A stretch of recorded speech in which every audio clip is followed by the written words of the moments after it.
This presentation provides an overview of the Victorian Auditor-General's report, Managing Surplus Government Land. The sale of public land generates significant revenue for government and attracts strong community interest. To meet the challenges of Victoria's growing population and increasing demand for government services, the government should make best use of its land. This audit examined whether systems and targets used by agencies support the best use of surplus land. Agencies accurately identify surplus land and release it for sale in a timely way, and whether agencies can demonstrate value from the sale of surplus land. In this audit, we looked at a selection of landholding agencies and agencies implementing the government land policies, including the Department of Treasury and Finance, DTF, the Department of Environment, Land, Water and Planning, DELP, the Director of Housing, which is part of the Department of Health and Human Services, the Department of Education and Training, and Victorian Rail Track.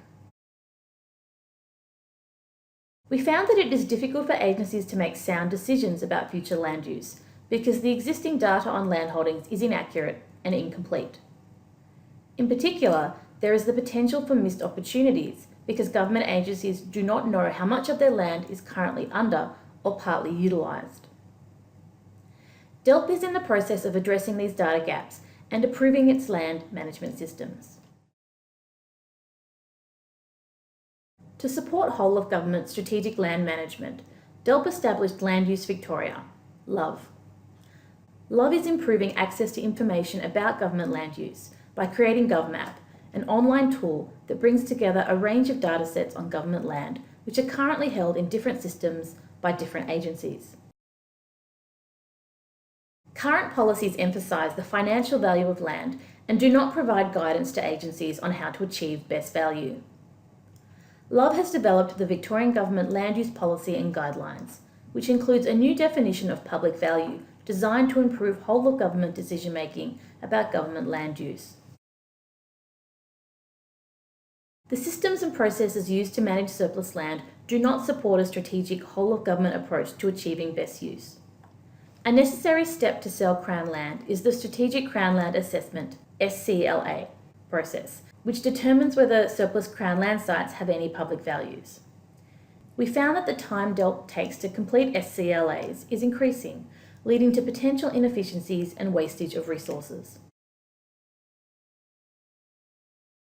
The first right of refusal process, FRAW, requires agencies to offer surplus land to other state, local and Commonwealth government agencies before public sale. We found that the FRAW process does not maximise the opportunity of retaining surplus land within government, and few agencies or local councils purchase sites through the FRAW process. Until recently, rezoning was the largest impediment to the timely sale of surplus land. Since the establishment of the Fast Track Government Land Service, FTGLS, in 2015, the time frame for land sales requiring rezoning has reduced significantly, leading to improved efficiencies and savings. Contamination poses environmental and health risks and increases the cost of preparing surplus land for sale. We found that government agencies are not maximising value from contaminated surplus sites.